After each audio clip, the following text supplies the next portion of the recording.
Hey guys, what's up? Welcome to another episode of the upcoming game releases. We've got a change in our list of people here. Alex isn't joining me today. He's left the channel. No, I'm just kidding. But I got Hillary here today because he couldn't make it. Say hi, Hillary. Hello. This is her first time in any of these videos, first time outside of the Skyrim series, so, well, let's get started. Alright, so the first game we've got here is DMC, the new Devil May Cry game. They're starting a reboot of the series. So, Hillary, what do you think of the game? How's it look? Well, it doesn't look too bad. It looks very different than I thought. Yeah, it looks a lot different. Like, I've known forever what Devil May Cry is, and apparently it's nothing like what I ever thought it was, because I never really played the games. But, it kind of got like a cartoony, I don't know how to describe it, look to it, like, almost like Tron or something. Yeah, it's very digital. But, it's almost like a digital it's a hack and slash game, so it's kind of like, I guess the best thing to compare it to would be like God of War. It's not that much at all like God of War, but that's the closest thing I can come up with. The layout's pretty cool. What? The layout's pretty cool. And yeah, I saw they have like little trackers come up. I'm not really sure what they're for, challenges or whatever, saying like 50 out of 100 kills. So they pop up kind of like in on the right side, like Gears of War, games like that. But anyway, it looks like a pretty good game. It's a big series by now. Everyone should be pretty well, know pretty much about it. So definitely go check that one out. Ni no Kuni. Ni no Kuni. Okay, so next game we have is Ni no Kuni, Wrath of the White Witch. It's a role-playing game. Anime style look to it. Can't talk right now. It kind of looks like it's one of those games that's like Korean, Japanese. You know, one of those games that's just so anime that you just know it came from Asia and had to come from Asia.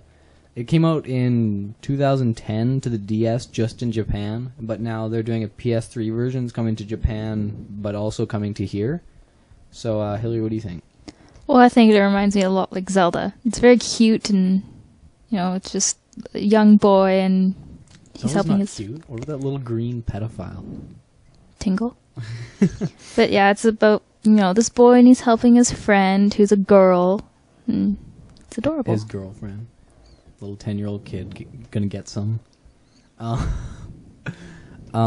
yeah, it looks a lot like Fiesta, if anyone knows that game, the MMO on the computer.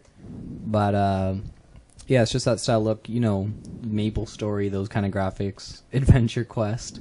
It looks like a pretty fun game though. It's 3D, like it's one of those games. It's 2D anime, but it's not a 2D game. I don't really know how to explain it, but yeah, just go check it out. Watch some gameplays online because it's kind of hard to explain. But yeah, looks like a pretty cool game. The next game we have is Sniper Ghost Warrior 2, and it's a first-person shooter. That looks pretty cool.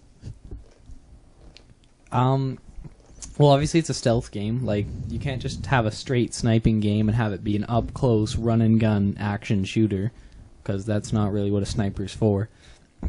But, it's mainly just your full-out sniper. If you can stealth up behind someone, you can melee kills and stuff, too. The coolest thing I've seen on this game so far, the only thing that really stands out for me compared to other games, is when you shoot, I don't know if it's every shot, or if it's just like when you pull off a headshot or something, but the camera follows the bullet and does like this cool cinematic view, almost like when you hold B in GTA and it like pans with it or whatever and kind of goes from the side then trails to the back. And so you just get this really cool thing of following the bullet in slow motion to the target. So yeah, that's what stood out for me in that game. Is there anything really stood out to you compared to other games? I don't know, just the graphics are really cool and the landscape looks pretty awesome. Oh yeah, they did a really good job with like sharp textures and stuff. So yeah, that looks really nice. Alright, so the next game we've got is Anarchy Reigns. It's a beat-em-up fighting game. It's a 3D travel around game. I guess that's kind of one thing to say about a fighting game. It's the 3D, not a side-scroller.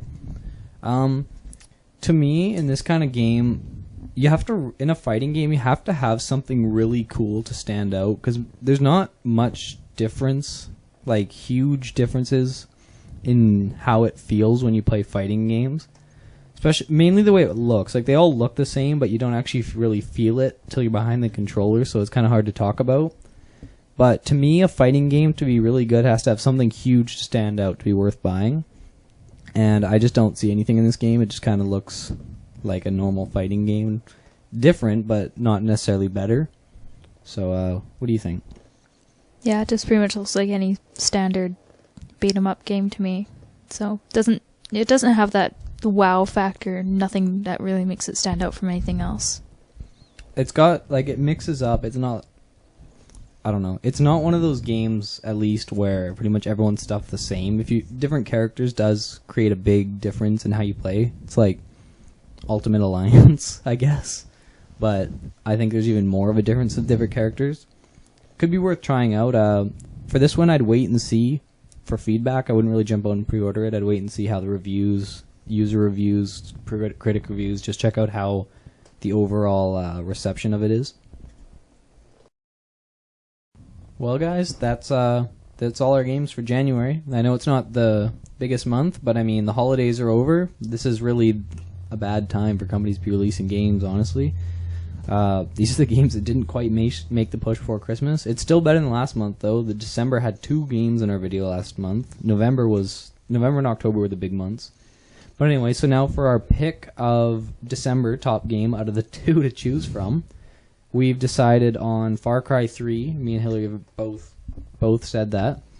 And I know Alex would have said the same because he's really, he's a huge fan of Far Cry 3. Like I said, there's only 2 choices. Hawken was really cool for a free game, but I'm not really basing my decision on the price. I'm just basing my decision on how amazing Far Cry really is. I'll say it right now, I definitely think Hawken's worth the price. Because, I mean, it's worth taking the time to download and play. But, yeah, I mean, Far Cry 3 is just an amazing game. It's got some really cool features. The hunting, the graphics are ridiculous. Anything you want to add? It was really cool. Yeah, I upgraded my graphics card to be able to play Far Cry with max settings or whatever, so it looks really cool. Pretty much all I'll say about it. I'd say shooter of the year comes down between that and Borderlands for first-person shooter. So yeah, definitely go check it out. Buy it if you haven't. I guess it's too late, but you could ask for it for Christmas. Alright guys, so that's it. Thanks for watching our January releases. Releases, that's the word I'm looking for, should start picking up soon. Well, March is usually when it really starts getting heated up again. February should probably be a pretty dull month too. Shouldn't be bad though. Anyway, so hope to see you guys next time. Like, subscribe. See you guys next time. Bye!